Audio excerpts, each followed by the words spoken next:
Zephram soared down with a cannon in tow, a gemstone clutch where the deep tides flow. From the spectral wreck he claimed his prize, but near slipped the gem as he reached the skies. A Triton voice, low and grim, whispered, "Keep it secret, tucked within." Zephram frowned, suspicion deep, for secrets on seas run cold and deep. Jessup the monk with a hand so kind healed Sable's wounds, her form aligned. A tiefling fierce with eyes like night, she nodded thanks in the dawning light. From the clouds came wings and flame, a baby wormling with no name. Blue and yellow, red wings wide, it crashed on deck and sniffed with pride. Its childlike voice with needs so raw, "Shiny, where's the shiny I saw?" It poked through Zephram's cloak and bag, snuffling loud with a cheerful nag. Zephram scoffed and claimed his right, "Find your own, you skyborn might." And off they flew in a chasing game, the ship a sky field for their flame. They danced and darted, claw and wing, for the gem, the shiny, the precious thing. But high above, the heavens groaned as an ancient roar through clouds was thrown. A red beast vast 100 feet flew steady, proud with fire and heat. The wormling's roar was but a squeak, "I'll get my dad," it tried to shriek. Then off it flew in colors bold, the sailor's blood ran sharp and cold. The crew all knelt and thanked their gods, while mopping fear from boots and bods. The foremast split, the sails were torn, the galleon looked like a beast outworn. Gimli grunted, repairs begun, ropes and pulleys in the sun. But mighty Pissvane rose with flare, a giant's rage in salted air. With golden eyes and fury brash, he lifted the mast with a thunderous crash. The sailors swarmed with ropes and cheers, tying fast through sweat and fears. But then came Aloe, bold and small, a unicorn onesie 10 years tall. She wove through legs and rigging high, with steel in her gaze and stars in her eye. Gimli warned her back with a shout, but Aloe's wrath was boiling out. She cried, "Attack!" to her Feyborn hen, who pecked the dwarf again and again. Gimli struck, and in a puff, the chicken vanished, gone in a huff. Aloe screamed her grief and fear, and launched ice magic at his beard. Jessup dashed to break the flame, to stop the fight with temper tame. But Aloe's fingers flared once more, an unknown spell none seen before. She cast not men nor arcane glue, but reversed time, the mast anew. Wood rejoined and sails rewove, the ship reborn like tales of Jove. Gimli choked with mouth agape, as Aloe turned and made escape. She said "Natural" with arms stretched wide, and ran below where no one bite. But all aboard had seen her tear, a mighty mage with a child's fear. Behind the crates she rolled and cried, till Barnaby, the ship's pup, licked her eyes. She fed him cheese from a hidden stash, a crusty wedge in a tattered sash. Above, Gimli called for more, "If she can fix the mast, there's more in store." Jessup found her, made a deal, for coin and pride and ship to heal. Below, the hammocks rocked in time, with sweeping brooms and grime of time.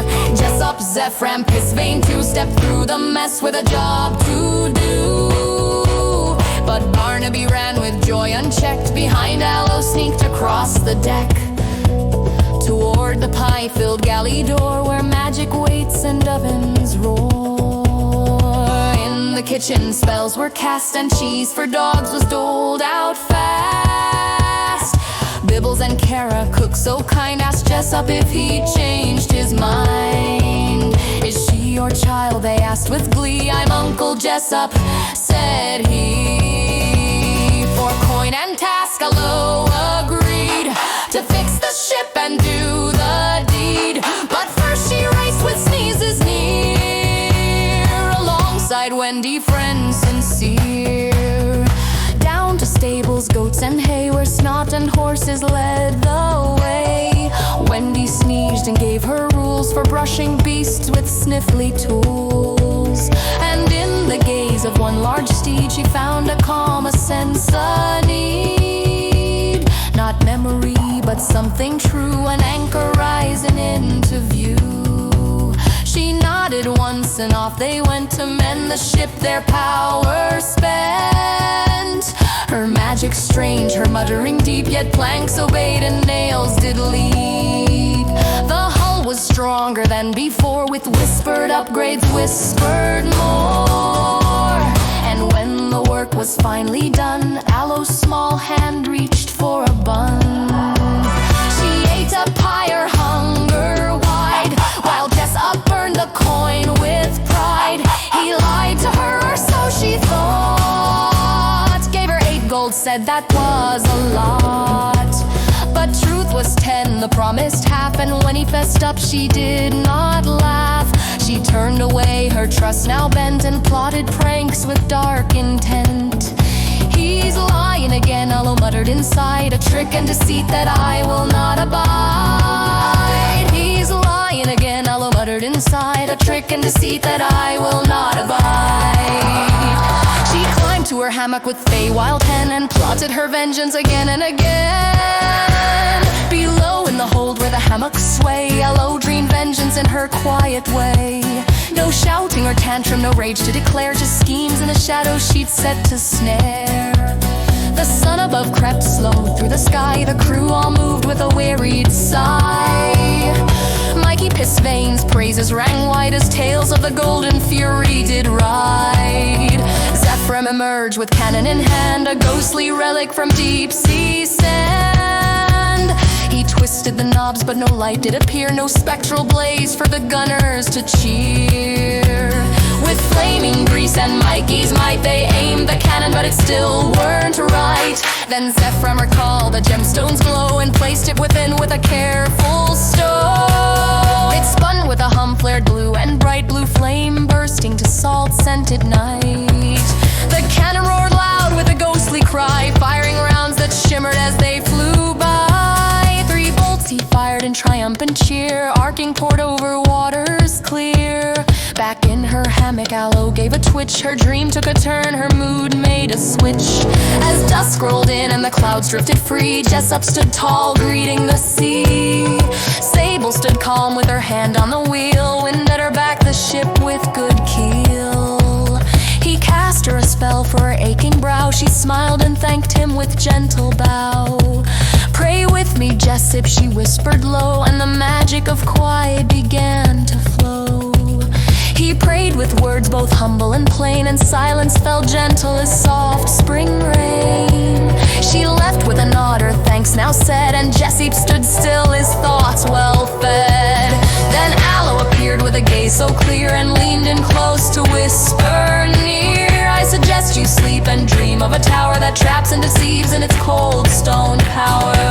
He blinked just once, then stumbled and fell, Allo's enchantment weaving its spell. In dreams he awoke in a prison of dread, where biting zombies swarmed around his head. They tore at his arms, they clawed at his side, he screamed as their teeth sank deep and wide. His cry spilled out to the waking air, while Allo just watched with a cold, fixed stare. She reached in his pouch and took her due, 4 gold coins, a glimmering few. But holding them close, she felt no cheer, a hollow weight was all she could hear. She broke the spell, Jessup gasped loud, still shaking, still pale from the dream's dark crowd. They locked their eyes in the starlit air, and Allo stood honest, stripped and bare. Not in the flesh, but in truth laid low, unsure why her heart ached so. She She whispered soft as the night above, I don't know who I am or what I'm made of.